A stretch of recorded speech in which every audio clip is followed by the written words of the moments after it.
Hi guys, welcome to our channel of JNDH updates. And actually చాలా మంది message చేస్తున్నారు regarding for the exception error వస్తుందని.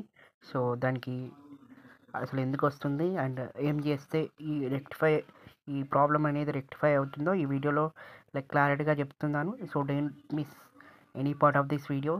So it will be helpful for all you guys. Regarding for autonomous students కూడా ఇది help అవుతుంది. So ఎవరైతే autonomous students వాళ్ళు OD apply చేశారు సో రీసెంట్ కాలేజెస్లో వాళ్ళు కూడా ఈ వీడియో చూడొచ్చు, ఎక్కడ స్కిప్ చేయకండి. And let's coming to the topic. First of all recent pass outs ఉంటుంది కదా 2024లో. మొన్ననే ఎగ్జామ్స్ అనేది కంప్లీట్ అయిపోయినాయి అండ్ రిజల్ట్స్ కూడా వచ్చేసాయి 2-1 రిజల్ట్స్. సో దాని ప్రకారం వాళ్ళు అప్లై చేస్తారనుకోండి, ఆ డేటా అనేది రీసెంట్గా పాస్ అవుట్ అయ్యారు కాబట్టి ఆ డేటా అనేది జేఎన్టీహెచ్ వీళ్ళకి కాన్వకేషన్ పోర్టల్కి సెండ్ డేటా అనేది మ్యాచ్ కాదు. సో అందుకే మీకు ఆ డీటెయిల్స్ ఎక్సెప్షన్ ఎర్రర్ అనేది వస్తుంది. So this is the one type. And next type ఏంటంటే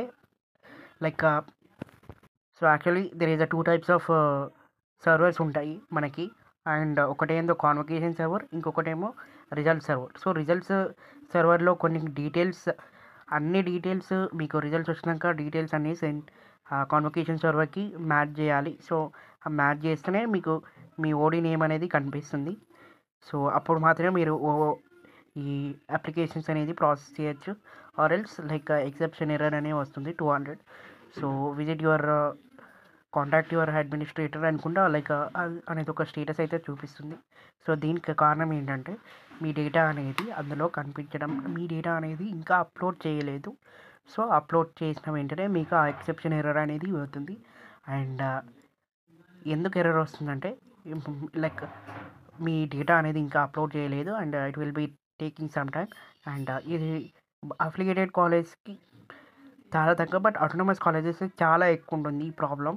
ఎందుకంటే ఆటోనమస్ కాలేజెస్లో వాళ్ళు ఒక లార్జ్ అమౌంట్ ఆఫ్ డేటాని జేఎన్టీహెచ్ వాళ్ళు పంపిస్తారు. జేఎన్టీహెచ్ వాళ్ళు ఏమో కన్వకేషన్ పోర్టల్కి లింక్ చేయాలి. సో లింక్ చేస్తేనే మీకు అక్కడ మీరు ఓడి అప్లికేషన్ ఒరిజినేట్ చేసుకోవచ్చు, అప్లికేషన్ని చెక్ చేసుకోవచ్చు. Otherwise it is very difficult to accept it. So అందుకే చాలామందికి ఎక్సెప్షన్ అవ్వచ్చు. ఈ వెయిటింగ్ ఎవరైనా సరే బీటెక్ కానీ, ఎంటెక్ కానీ, ఎంబీఏ కానీ, ఎంసీఏ కానీ, సో ఎవరైనా సరే ఈ ప్రాసెస్ అనేది ఫాలో కండి కాన్వకేషన్లో. సో ఎవరికైతే ఎక్సెప్షన్ ఎర్రర్ 200 వస్తుందో వాళ్ళు ఎక్సెప్షన్ ఎర్రర్ వస్తున్న వాళ్ళు మాత్రం రీసెంట్ పాస్ అవుట్ అయితే మాత్రం ఒక 1 మంత్ దాకా ఒక 1 మంత్ అయితే వెయిట్ చేయండి. ఆ డీటెయిల్స్ అనేది మీ కాన్వకేషన్ పోర్టల్కి లింక్ చేసిన తర్వాతనే మీకు అయితే ఎక్సెప్షన్ ఎర్రర్ అనేది పోతుంది. సో ఇన్ కేస్ ఆ 1 మంత్ తర్వాత కూడా మీకు ఆ ఎర్రర్ అనేది స్టిల్ వస్తే సో కింద హెల్ప్ లైన్ నెంబర్స్ ఉంటాయి. Help line numbers and mail IDs. So service help desk అని ఉంటుంది. సో దానికైతే మెయిల్ చేయండి మీ ప్రాబ్లం, మీ యూజర్ నేమ్, మీ hall ticket.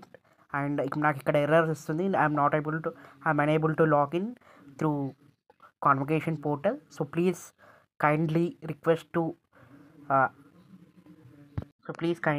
to change this regarding to this issue అని పెట్టి మీరైతే మెయిల్ చేయండి. సో వాళ్ళైతే అది చూసుకొని మ్యాక్సిమం అయితే మీ మెయిల్కి ట్రై చేస్తారు. Or else in case still it is ఇంకా రిజాల్వ్ కాకుండా మాత్రం జేఎన్టీహెచ్కి వెళ్ళి సర్వీస్ పోర్టల్లో కంప్లైంట్ రాసి ఇవ్వండి and they will rectify and మీరు ఓడి అనేది అప్లై చేసుకోవచ్చు. సో నేను ఇది 2 కేసెస్లో ఉంటుంది అని చెప్పాను కదా, అఫిలియేటెడ్ కాలేజ్ వాళ్ళకి అండ్ ఆటోనమస్ కాలేజ్ వాళ్ళకి. అండ్ యాక్చువల్గా ఈ ఇష్యూ అనేది ఆటోనమస్ కాలేజ్ వాళ్ళకి చాలా వస్తుంది. బికాస్ ఆటోనమస్ కాలేజ్కి, జేఎన్టీహెచ్కి వాళ్ళు ఆ డేటా అనేది అంత పాస్ అయిన ఒక లార్జ్ అమౌంట్ ఆఫ్ డేటా అనేది వాళ్ళు పంపిస్తారు స్టూడెంట్స్కి. సో లింకప్ కాదు. సో మ్యాక్సిమం జేఎన్టీహెచ్ వల్ల ఏంటంటే స్టూడెంట్ పోర్టల్లో మీ రిజిస్ట్రేషన్ నెంబర్ ఉంటుంది కాబట్టి మీరైతే డైరెక్ట్గా రిజిస్ట్రేషన్ చేసుకోవచ్చు. బట్ ఆటోనమస్ స్టూడెంట్కి మ్యాక్సిమం రిజిస్ట్రేషన్ అనేది కావు. సో ఇది చాలా ప్రాబ్లం అవుతుంది. సో వాళ్ళు ఏంటంటే మీ కాలేజెస్ వాళ్ళు మీ డేటా అనేది జేఎన్టీహెచ్కి పంపితే జేఎన్టీహెచ్ కాన్వకేషన్ పోర్టల్కి లింక్ చేయాలి. లింక్ చేస్తేనే అప్పుడే మీకు ఈ ఎక్సెప్షన్ ఎర్రర్ అనేది పోతుంది. So I hope you like this video. So still ఇంకేమైనా డౌట్స్ ఉంటే కింద కామెంట్ సెక్షన్లో కామెంట్ చేయండి. And this is what the exception error of exception 200 error. And users and how to rectify it. And thank you guys.